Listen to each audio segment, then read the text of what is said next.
Tapi yang kita sudah buktikan adalah dia berbohong. Jadi dia memang seorang pembohong. Apakah dia sakit jiwa? Itu harus kita nilai lebih lanjut. Apakah dia seorang memang mempunyai ilmu gaib? Itu juga harus kita nilai lebih lanjut. Orang bersumpah bukan di pengadilan, bukan terpaksa. Kemudian dia membawa nama Allah, nama Allah, nama Allah. Ini bahaya. Kalau kata ulama ini pendusta. Jadi bisa disebutkan, antum nggak boleh nih bersumpah ya teman-teman semua ya, bersumpah dikit-dikit demi Allah, wallahi nggak boleh, wallahi demi Rasulullah. Itu boleh sumpah itu dipakai di saat terdesak. Ketika pengakuan kita baik-baik tidak dipercayai orang, baru kita gunakan itu di pengadilan. Tapi kalau kita ketemu orang tiap-tiap demi Allah, itu pasti pembohong tuh, tukang bohong.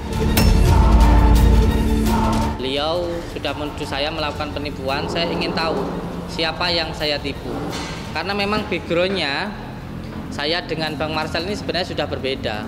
Beliau dari pesulap yang biasa melakukan trik atau tanda kutipnya tipuan untuk hiburan, dan saya dari Al-Hikmah. Saya dari Al-Hikmah. Tentu ini ilmunya sudah berbeda antara pesulap dan Al-Hikmah. Tetapi kalau sampai pesulap ini mengomentari Al-Hikmah dan mengatakan ini penipuan, maka ini pun juga harus dibuktikan. Jadi di sini pun kita harus fair. Yang menuduh siapa, yang harus membuktikan tentu siapa gitu. Yang menuduh tentu harus bisa membuktikan. Karena bohong itu merupakan pembuktian dari apa yang dikatakan. Jika dia sudah yang dikatakan sudah lain, maka dia berbohong. Jadi dan tidak otomatis bisa dalam wawancara 5 menit kita sudah tahu, atau melihat berita 5 menit kita sudah tahu. Harus lebih lama, atau misalnya kebetulan memang dia berbohong dan kita tahu kebohongannya. Ini dokter menyatakan di dalam tubuhnya ada benda logam. Nah seperti ini ketika diruqyah lalu keluar paku, apakah ini juga dikatakan penipuan? Sampai itu nggak merasakan sakitnya orang yang terkena santet, sehingga kamu ngomong santet itu nggak ada. Ini saya bisa menunjukkan orangnya loh, saya bisa menunjukkan dokternya loh. Ketika di ronsen ada banyak pakunya. Terus seperti ini apa juga dikatakan trik? Apa mau sampai masukkan paku di sininya, paku di kepalanya, paku di perutnya? Kan nggak mau. Jadi semua sesuatu berbicara pada tendensi hukumnya, berbicara pada tendensi ilmunya. Kamu pesulap kok ngomentari Al-Hikmah ya nggak nyambung. Kamu pesulap kok ngomongin peruqyah ya nggak nyambung. Kamu pesulap kok ngomongin kiai nggak nyambung gitu loh. Kalau saya bukan kiai, saya pemulung rongsok. Tapi yang beliau sampaikan itu nggak sesuai dengan keilmuannya, sehingga salah kaprah. Sampai seorang reporter semuanya seperti ini, lalu sampai ngomentari seorang guru ngaji, nyambung nggak ilmunya sama nggak? Sampai megang kamera, nyalain kamera, tahu ilmunya kamera, tahu ilmu mantik, sorob, tahu nggak? Tasrif, nggak tahu kan? Beda jalurnya gitu loh. Jadi berbicara sesuai pada keilmuan kamu, jangan pada kemauan kamu, jangan karena suudzon kamu, pikiran kamu menuduh seseorang melakukan itu sehingga kamu mengira orang lain juga melakukan apa seperti yang kamu lakukan. Mentang-mentang kamu sering pakai trik, mentang-mentang kamu sering pakai penipuan untuk hiburan, lalu kamu melihat orang lain juga sama seperti kamu. Enggak tentu sama sayang. Jangan mentang-mentang kamu itu jelek, melihat orang semuanya jelek.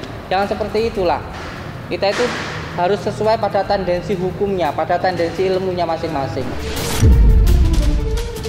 Kesyirikan itu dosa paling besar dalam Islam. Apa itu syirik? Menduakan Allah, menyekutukan Allah. Ya. Datang kepada tukang tenung, tukang santet, tukang ini semua. Itu.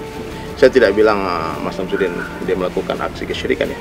Ya. Saya cuma mengatakan apa yang dia perbuat, konten-konten dia setelah terbukti itu banyak pembohongan publik.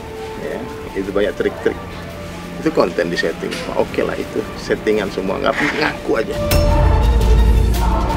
Biasanya bohong itu merupakan suatu sifat. Sifat itu umumnya menetap. Itu bukan selalu akan menetap.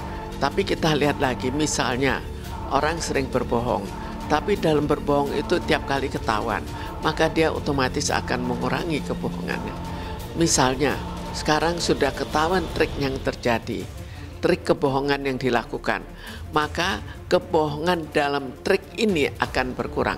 Tapi dia bisa menggunakan kebohongan dengan tipe-tipe yang berbeda. Jadi sifat berbohongnya itu biasanya lebih menetap. Tapi apakah dipakai atau tidak, tinggal apakah ada sarana yang dapat dia pakai sehingga untuk melakukan suatu kebohongan. Apakah dalam perkiraan dia kebohongan ini bisa ketahuan atau tidak, dan untung ruginya dalam melakukan suatu kebohongan. Makanya hati-hati dengan praktisi, kalau kata Ustadz Faizar disebutnya ruqyah haluyah. Ruqyah halu. Kayak gitu. Jangan sampai dicampur adukan nih ajaran Islam dengan trik-trikan yang kayak gitu. Karena yang tercemar tuh nama baiknya Islam jadinya. Jadi ketika terbongkar seperti ini seolah-olah wah jangan-jangan Islam yang pembohong. Nah, saya nggak mau itu terjadi gitu loh. Jangan sampai Islamnya yang tercemar. Makanya saya bongkar-bongkarin rahasianya, trik-triknya. Sekarang kan kita harus melihat ya. Kita melihat jangka lebih lama. Kalau saya di sini hanya melihat dalam jangka waktu sangat singkat. Tapi yang sering bersama-sama atau mengikuti secara jauh lebih teliti, mungkin melihat adanya hal-hal yang aneh. Kalau hanya masalah trik, itu sekedar kebohongan. Dan ya itu betul-betul suatu kebohongan. Tapi kebohongan itu bukan berarti sakit jiwa. Tapi harus ada yang lain yang membuat dia memang sakit jiwa. Dan kalau perlu memang dilakukan observasi sehingga bisa dilihat apakah betul sakit jiwa atau sebetulnya dia memang melakukan penipuan dalam berbentuk perdukunan.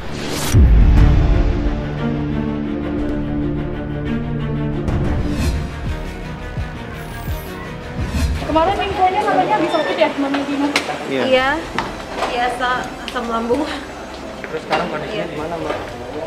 Sekarang udah sehat, alhamdulillah. Orang tua tahu atau enggak? Tahu. Tadinya mau hadir, cuman ada berhalangan satu dan lain hal. Iya, kangen banget. Momen apa sih, Mbak, yang biasanya yang dikangenin? Biasanya kan tiap bangun tidur dibangunin sama anak. Iya. Iya, kayak gitu. Insya Allah ada progres lah.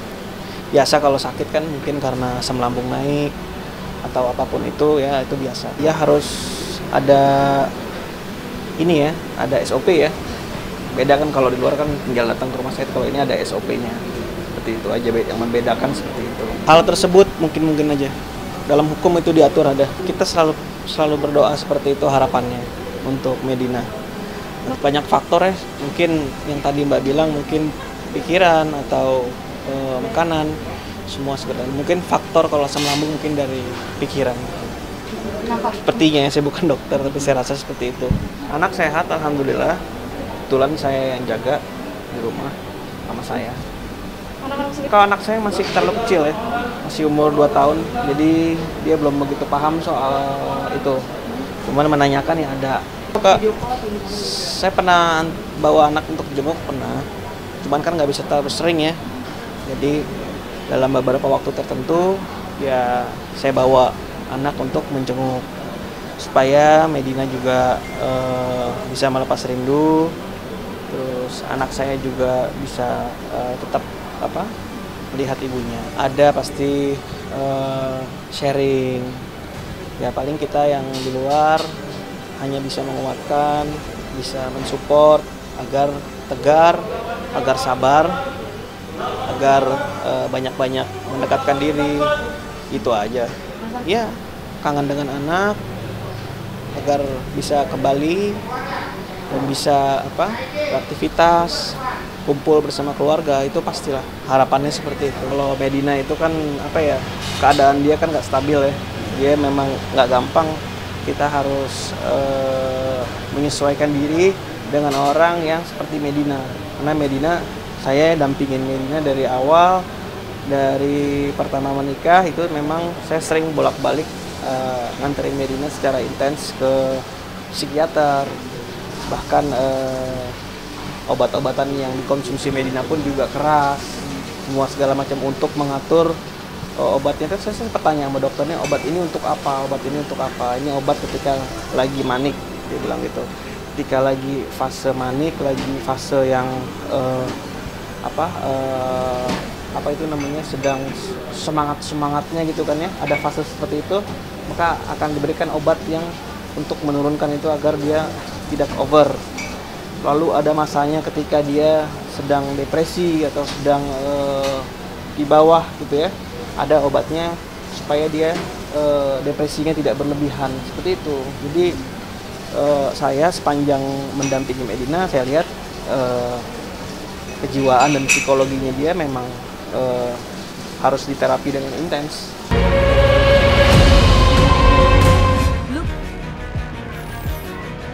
Alhamdulillah, rumah yang baru udah 90% jadi. Aku udah mulai ngisi-ngisi furniture dan aku juga udah mulai tinggal di sana. Dan insya Allah lah dalam minggu ini, kalau nggak awal minggu depan bakalan ada open house. Jadi ntar semua pemirsa diundang buat main-main rumah.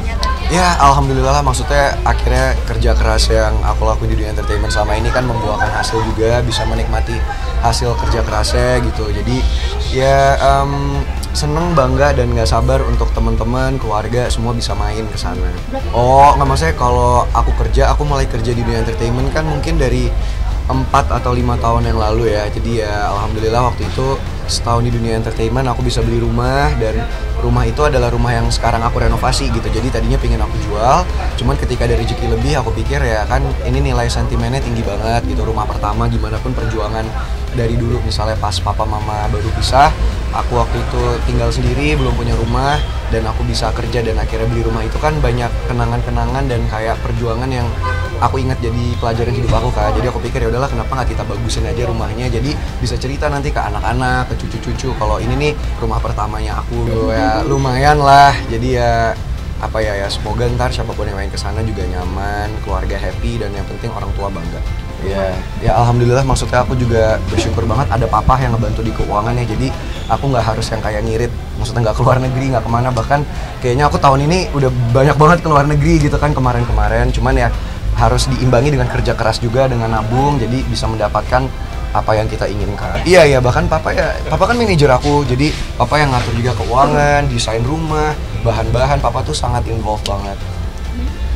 Wah itu nggak tahu sih, cuman kita biasanya ke pabrik-pabrik gitu, misalnya ke pabrik marmer. Terus kayak hari ini sebelum syuting aku nyempetin dari pagi tuh keliling toko furniture, nyari-nyari furniture, dan itu lumayan capek banget, makanya sekarang udah lelah banget guys. Dari aku, jadi aku pinginnya gini. Kalau dari papa kan yang penting kak irit, kak hemat, bahannya jangan. Kalau aku enggak, pak harus gini. Jadi ya lumayan berasa pengeluaran. Wah jujur itu udah nggak tahu ya, karena kan yang dua-duanya pakai marmer, tapi yang ngambil banyak jatah marmer sih mungkin rumah yang disentul ya. Itu kayak udah wah nggak tahu deh habis berapa buat lantai doang gitu loh. Jadi kayak pusing, belum AC, belum kaca-kaca ternyata mahal. Jadi wah banyak banget yang mahal-mahal, toilet mahal, gagang pintu aja mahal banget ternyata. Jadi kayak ya udahlah. Dari luar atau dari luar? Marmernya kebetulan kita dari mana sih? Italia apa dari mana? Pokoknya semua diimpor dari luar negeri ya.